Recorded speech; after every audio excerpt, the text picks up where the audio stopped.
묵상 말씀은 시편 30편 1절에서 12절까지의 말씀입니다. 함께 읽도록 하겠습니다. 여호와여, 내가 주를 높일 것은 주께서 나를 끌어내사 내 원수로 하여금 나로 말미암아 기뻐하지 못하게 하심이니이다. 여호와 내 하나님이여, 내가 주께 부르짖음에 나를 고치셨나이다. 여호와여, 주께서 내 영혼을 스올에서 끌어내어 나를 살리사 무덤으로 내려가지 아니하게 하셨나이다. 주의 성도들아, 여호와를 찬송하며 그의 거룩함을 기억하며 감사하라. 그의 노염은 잠깐이요 그의 은총은 평생이로다. 저녁에는 울음이 깃들일지라도 아침에는 기쁨이 오리로다. 내가 형통할 때에 말하기를 영원히 흔들리지 아니하리라 하였도다. 여호와여, 주의 은혜로 나를 산같이 굳게 세우셨더니 주의 얼굴을 가리심에 내가 근심하였나이다. 여호와여, 내가 주께 부르짖고 여호와께 간구하기를 내가 무덤에 내려갈 때에 나의 피가 무슨 유익이 있으리요? 진토가 어떻게 주를 찬송하며 주의 진리를 선포하리이까? 여호와여, 들으시고 내게 은혜를 베푸소서. 여호와여, 나를 돕는 자가 되소서 하였나이다.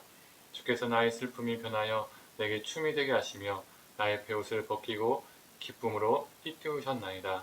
이는 잠잠하지 아니하고 내 영광으로 주를 찬송하게 하심이니 여호와 나의 하나님이여, 내가 주께 영원히 감사하리이다.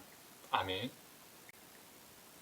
아침 묵상을 들으신 우리 모든 성도님들에게 하나님의 은혜와 평강이 있기를 간절히 소망합니다. 오늘 시편 기자는 깊은 한숨을 수없이 내쉬었던 것 같습니다.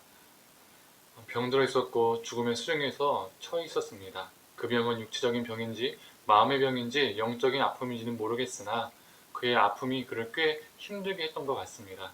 그리고 그는 수없이 죽음의 고비를 맞았습니다. 바로 그는 누구이죠? 다윗입니다. 그를 둘러싼 모든 환경이 그를 지치게 하고 힘들게 하고 깊은 한숨을 내쉬게 했을 겁니다. 그런데 그때 그는 고백합니다. 나를 고치셨고 나를 끌어내어 살리셨습니다.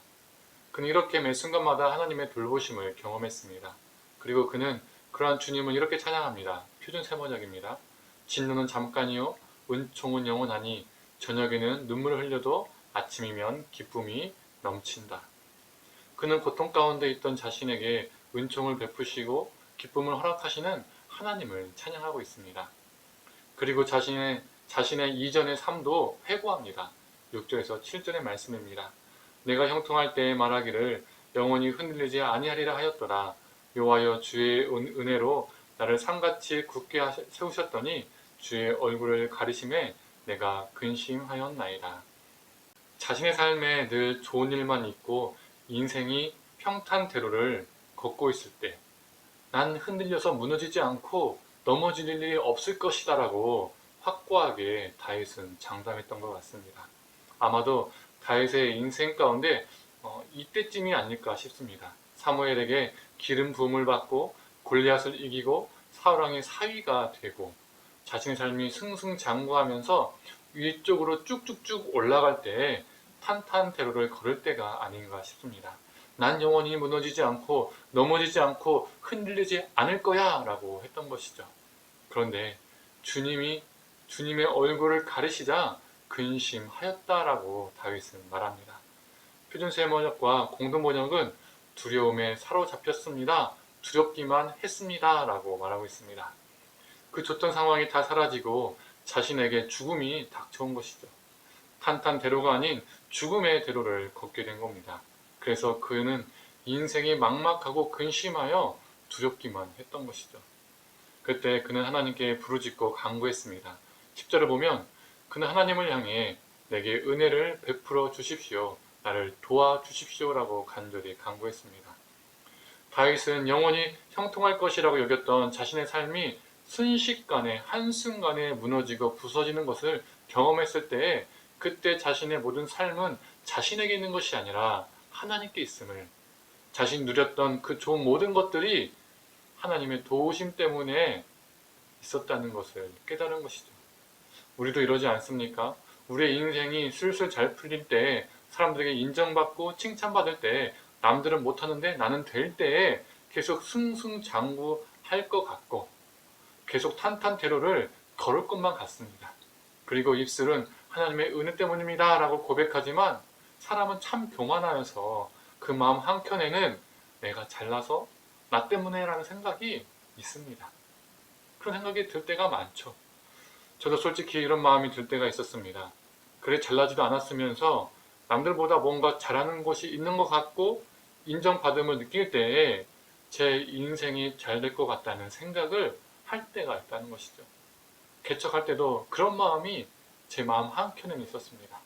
그러나 사람은 자부했고 믿었던 모든 것들이 사라질 때, 자신의 삶이 무너지고 부서질 때에 마치 하나님이 얼굴을 가리시고 나를 외면하시는 것처럼 느껴질 때, 그 어려움과 아픔 속에서 그 고통과 슬픔 앞에서 깊은 한숨을 내쉴 때에 자신이 누려왔던 모든 것들이, 자신이 경험했던 그 모든 것들이 주님의 도우심이 없었으면 경험할 수 없었던 것임을, 그 모든 것이 주님의 은혜였음을 철저히 그리고 처절하게 깨닫게 됩니다. 그리고 오직 우리의 도움은, 오직 우리가 바라봐야 될 소망과 희망은 사람도 돈도 명예도 인기도 성공도 자신의 능력도 아님을, 오직 우리의 도움과 희망은 하나님을 깊이 경험하게 됩니다.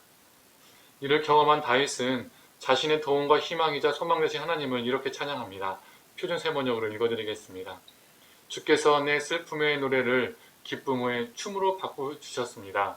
나에게서 슬픔의 상복을 벗기시고 기쁨의 나들이 옷을 갈아입히셨기에 내 영혼이 잠잠할 수 없어서 주님을 찬양하렵니다.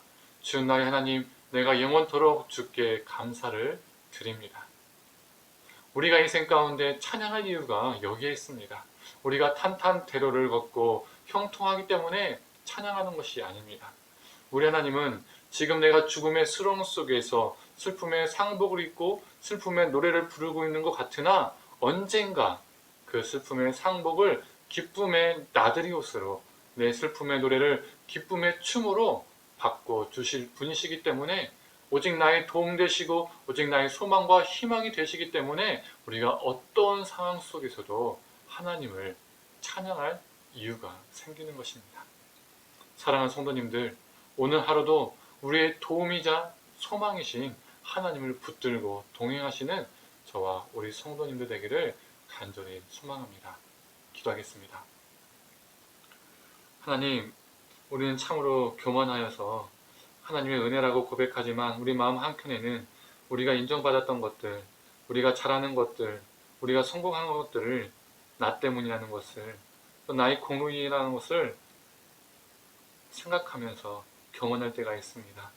하나님, 하지만 그 잘되는 그 모든 것들이, 정말 탄탄대로를 걸 것만 같았던 그 모든 것들이, 형통했던 그 모든 것들이 사라지고 무너질 때에 하나님, 그 모든 것이 나의 공로가 아닌, 나의 힘이 아닌, 나의 능력이 아닌 오직 예수 그리스도의 은혜 때문에 내가 숨 쉴 수 있고 내가 살아갈 수 있고 내가 그 모든 것들을 누려왔음을 경험하게 됩니다. 하나님, 우리 앞에 놓여있는 모든 것들 앞에 우리가 겸손할 줄 알게 하시고, 그 안에서 내가 살아가는 이 모든 인생이 나의 것이 아님을 고백하고, 나의 도우심이, 나의 능력이 오직 주님께만 있음을 고백하며 오늘 하루도 우리의 인생을 주님을 의지하며 붙잡으며 살아가게 하여 주시옵소서. 모든 걸 감사드리며 사랑이 많으신 예수님의 이름으로 기도드립니다. 아멘.